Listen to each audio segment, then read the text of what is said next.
Good for Cameron. I think it was really tense. I think they were trying really hard. I think that they put in good effort. They had done that for the 24 hours prior to the live feeds. You're always hopeful, or to the live show, you're always hopeful that something good will come out of it. I hugged Sari right before the live show happens, and I know it's over.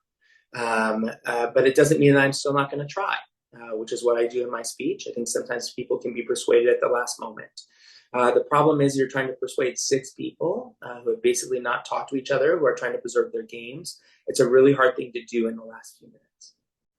Yeah, I think that I have a very strong point of view, right? And I'm a really direct person, and sometimes people can be intimidated by that. And that is something that I struggle with just in life in general. I think that people think I can't respond to feedback, but I love feedback because I think it demonstrates that people care about you.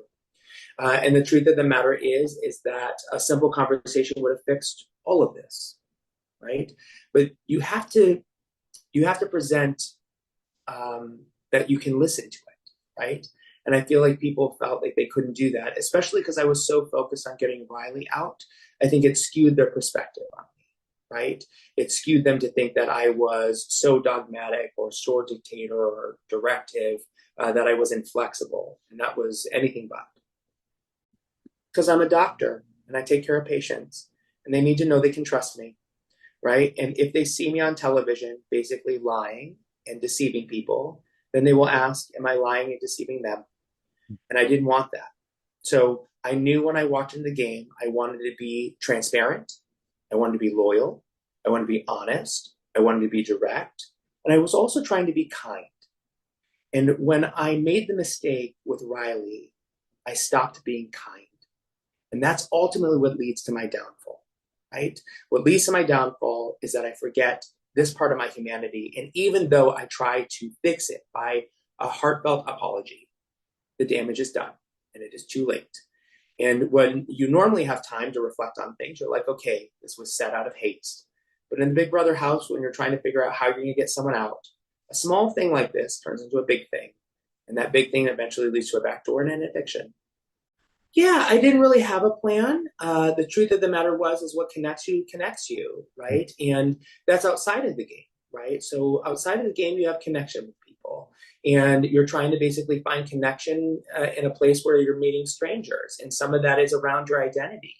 It wasn't my plan to weaponize that. I think that people misconstrued that. I think that's a really easy thing to do when you're feeling a little bit tense or stressed, is to basically perceive that someone is being manipulative in a hateful or hurtful way. That wasn't what I was doing. I was just trying to find a way that we could connect. And the truth of the matter is, there's always a way of connecting with people. Sometimes it's around identity, sometimes it's around profession, sometimes it's around age, sometimes it's around family, right? But that's what that was about, right? It wasn't in order to weaponize it, to use it or manipulate it. You know, my relationship with Corey is complicated, right? You know, we originally started saying that we would work together at the beginning. He then joins the 8-person alliance. That makes me feel sort of on the outs. I get the sense that he's being disingenuous or dishonest. He asks questions that seem really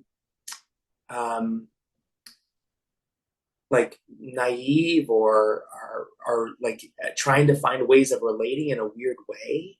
And it just felt a little off-putting to me. Right. And I had a hard time basically getting past that because I'm an honest person. Right. Like I don't bullshit. Right. So I'm like, here's the truth. Right. Like if we're not jiving, we're not jiving. That's just kind of how it is. Right. Like, which is why I'm so vocal about who I want out of the house. Right. Like I'm not going to pretend or try to build relationships with people I am targeting. I think that's disingenuous. And I wanted people to know me as someone who was like, loyal and true and honest and directive, and I was playing the game that way. I think I would have fully accepted it, right? The truth of the matter is that because they're there, they're not going to target each other. So the best that you can do is try to figure out how you can work that relationship to best further your game and how they will keep you safe.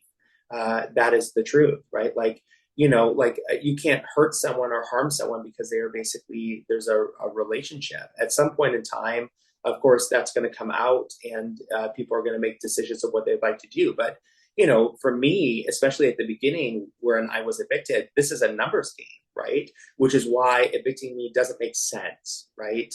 Or why trying to backdoor me doesn't make sense now. I think there would have been ample opportunity to basically get me out later. I think that a double eviction would have been a perfect time, or even later in the game, they would have been able to get me out. You can only win so much and stay protected so long.